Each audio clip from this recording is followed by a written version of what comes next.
গাজায় ইসরায়েলি অভিযানের তীব্রতা বৃদ্ধি, খান ইউনুসের নতুন করে বিমান হামলায় উপত্যকা জুড়ে মানবিক সংকট। গাজা ইস্যুতে ইসরায়েলের বিরুদ্ধে তুরস্কের নজিরবিহীন পদক্ষেপ, আকাশসীমা ব্যবহারে নিষেধাজ্ঞার পর এবার নেতানিয়াহুকে বিশ্বমঞ্চে বয়কটের ডাক এরদোয়ানের। ইউরোপের শান্তি প্রস্তাব সরাসরি প্রত্যাখ্যান করেছে রাশিয়া। মার্কিন পরিকল্পনা মেনে ইউক্রেন জমি না ছাড়লে আবারও বিধ্বংসী হামলা চালানোর হুমকি দিয়েছে ভ্লাদিমির পুতিন। ইসরায়েলি ভূখণ্ডে আঘাত করার জন্য ইরান তৈরি করছে শক্তিশালী ক্ষেপণাস্ত্র, দাবি ইসরায়েলি প্রধানমন্ত্রী বেনিয়ামিন নেতানিয়াহু। সিরিয়ায় ইসরায়েলি হামলায় শিশুসহ নিহত 24, গাজার দক্ষিণ তীরেও দখলদার বাহিনীর হামলা অব্যাহত। ইসরায়েলি কিলিং মিশন থামাতে বিশ্বকে পদক্ষেপ নেওয়ার আহ্বান তুরস্কের প্রেসিডেন্ট রিসেপ তাইয়েপ এরদোয়ানের। আমরা শান্তি চাই, আমরা এখনো কোনো নিরীহ মানুষদের লক্ষ্য করে হামলা করিনি। আমরা শুধু ফিলিস্তিনের হামাস, লেবাননের হিজবুল্লাহ এবং হুদিদের মতো সন্ত্রাসী সংগঠনগুলোকে নিশ্চিহ্ন করার জন্যই হামলা চালাচ্ছি, দাবি ইসরায়েলি প্রধানমন্ত্রী বেঞ্জামিন নেতানিয়াহু। এবং সবশেষে জানিয়ে দিব, ইসরায়েলকে থামাতে সকল মুসলিম দেশগুলোর একত্রিত হওয়া জরুরি। মুসলিমদের বিভক্তির জন্যই ইসরায়েল সাহস পাচ্ছে মুসলিম ভূখণ্ডগুলোতে হামলা করতে, দাবি ইরানের সর্বোচ্চ ধর্মীয় নেতা আয়াতুল্লাহ আলী খামেনির। এতক্ষণ শুনছিলেন আজকের সংবাদের প্রধান শিরোনাম, এবার বিস্তারিত। তার আগে আপনারা যারা মনে করেন আয়াতুল্লাহ আলী খামেনি সঠিক কথা বলেছেন এবং যারা খামেনিকে ভালোবাসেন তারা কমেন্ট বক্সে লিখুন আই লাভ খামেনি। দীর্ঘ আলোচনার পরেও গাজায় যুদ্ধ থামানোর চেষ্টা বা যুদ্ধবিরতির আলোচনা শেষ পর্যন্ত ব্যর্থ হয়েছে। কাতার ও মিশরের মধ্যস্থতায় যে আলোচনার কথা ছিল তা কোনো ফল দেয়নি। আর এই আলোচনায় ব্যর্থ হওয়ার পরপরই গাজায় আবারও ভয়াবহ বিমান হামলা চালাতে শুরু করেছে ইসরায়েলি বাহিনী। গত 24 ঘন্টায় গাজার বিভিন্ন এলাকায় ইসরায়েলি বিমান থেকে ফেলা বোমায় অন্তত 21 জন ফিলিস্তিনি নিহত হয়েছে। এই হামলায় আহত হয়েছে আরও অন্তত অর্ধশতাধিক মানুষ। গাজার স্বাস্থ্য মন্ত্রণালয় জানিয়েছে নিহতদের মধ্যে অনেকেই নারী ও শিশু। ধ্বংসস্তূপের নিচে এখনো অনেকে আটকা পড়ে আছেন, তাই মৃতের সংখ্যা আরো বাড়ার আশঙ্কা করা হচ্ছে।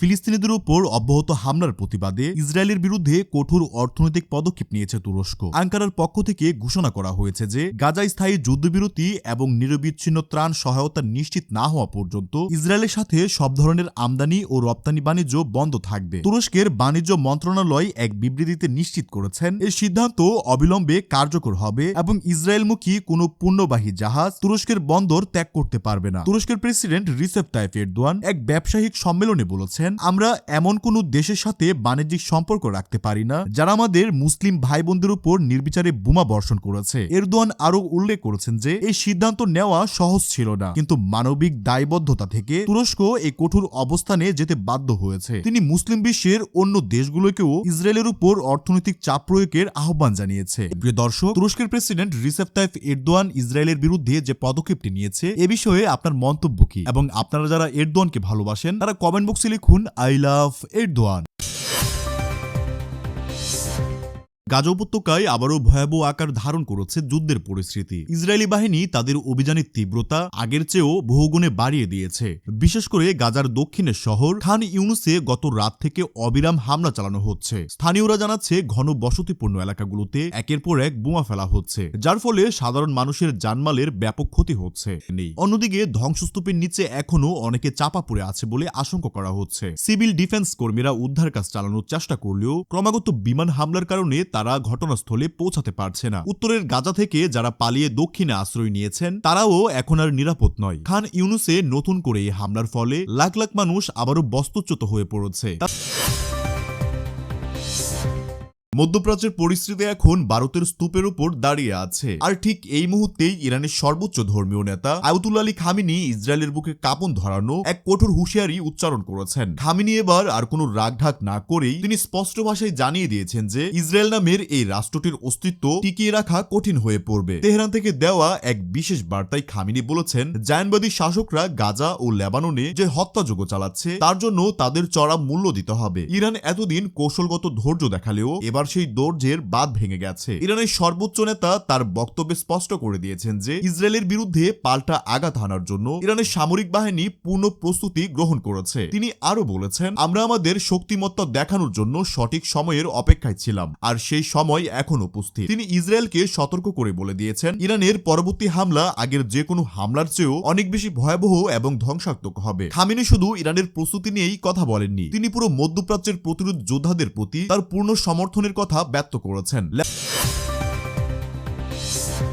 বিশ্ব রাজনীতির দাবার বোটে এবার সরাসরি চাল দিলেন রুশ প্রেসিডেন্ট ভ্লাদিমির পুতিন। মধ্যপ্রাচ্যে চলমান রক্তক্ষয় সংঘাত এবং অস্থিরতার জন্য তিনি সরাসরি আমেরিকার একাধিপত্য এবং তাদের ভুল পররাষ্ট্রনীতিকে দায়ী করেছেন। ক্রেমলিনে এক উচ্চ পর্যায়ের বৈঠকে পুতিন বলেন, আমেরিকা কখনোই চায়নি মধ্যপ্রাচ্যে শান্তি আসুক, তারা সবসময় চেয়েছেন এই অঞ্চলে বিবাদ জিয়ে রেখে নিজেদের অস্ত্র ব্যবসা এবং প্রভাব বজায় রাখতে। পুতিনের মতে ওয়াশিংটন শান্তি আলোচনার নামে বছরের পর বছর ধরে প্রহসন করেছে এবং ফিলিস্তিনিদের ন্যায্য অধিকারকে অবজ্ঞা করে ইসরায়েলের সব অন্যায় অন্ধ সমর্থন দিয়েছে। রুশ প্রেসিডেন্ট তার বক্তব্যে বলেন, গাজায় আজ আমরা যে মানবিক বিপর্যয় দেখছি তা আমেরিকার একপেশে নীতিরই ফসল। তিনি স্পষ্ট করে আরো বলেন, এই সংকটের একমাত্র সমাধান হলো একটি স্বাধীন ও সার্বভৌমত্ব ফিলিস্তিনি রাষ্ট্র প্রতিষ্ঠা করা, যার রাজধানী হবে পূর্ব জেরুজালেম। আর এই লক্ষ্য অর্জনে রাশিয়া তার সবটুকু ক্ষমতা দিয়ে ফিলিস্তিনিদের পাশে থাকবে। পুতিন শুধু আমেরিকার সমালোচনাই করেননি, তিনি আরব বিশ্বের নেতাদের সঙ্গে রাশিয়ার সম্পর্ককে এক নতুন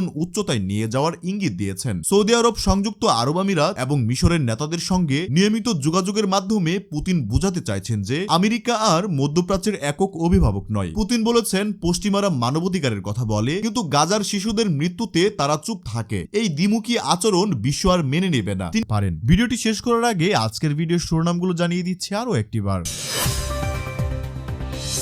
গাজায় ইসরায়েলি অভিযানের তীব্রতা বৃদ্ধি, খান ইউনুসের নতুন করে বিমান হামলায় উপত্যকা জুড়ে মানবিক সংকট। গাজা ইস্যুতে ইসরায়েলের বিরুদ্ধে তুরস্কের নজিরবিহীন পদক্ষেপ, আকাশসীমা ব্যবহারে নিষেধাজ্ঞার পর এবার নেতানিয়াহুকে বিশ্বমঞ্চে বয়কটের ডাক এরদোয়ানের। ইউরোপের শান্তি প্রস্তাব সরাসরি প্রত্যাখ্যান করেছে রাশিয়া। মার্কিন পরিকল্পনা মেনে ইউক্রেন জমি না ছাড়লে আবারও বিধ্বংসী হামলা চালানোর হুমকি দিয়েছে ভ্লাদিমির পুতিন। ইসরায়েলি ভূখণ্ডে আঘাত করার জন্য ইরান তৈরি করছে শক্তিশালী ক্ষেপণাস্ত্র, দাবি ইসরায়েলি প্রধানমন্ত্রী বেনিয়ামিন নেতানিয়াহু। সিরিয়ায় ইসরায়েলি হামলায় শিশুসহ নিহত 24, গাজার দক্ষিণ তীরেও দখলদার বাহিনীর হামলা অব্যাহত। ইসরায়েলি কিলিং মিশন থামাতে বিশ্বকে পদক্ষেপ নেওয়ার আহ্বান তুরস্কের প্রেসিডেন্ট রিসেপ তাইয়েপ এরদোয়ানের।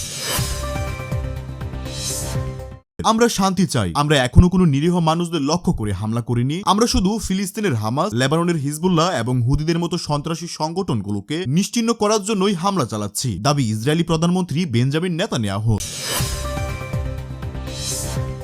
এবং সবশেষে জানিয়ে দিব, ইসরায়েলকে থামাতে সকল মুসলিম দেশগুলোর একত্রিত হওয়া জরুরি। মুসলিমদের বিভক্তির জন্যই ইসরায়েল সাহস পাচ্ছে মুসলিম ভূখণ্ডগুলোতে হামলা করতে, দাবি ইরানের সর্বোচ্চ ধর্মীয় নেতা আয়াতুল্লাহ আলী খামেনির।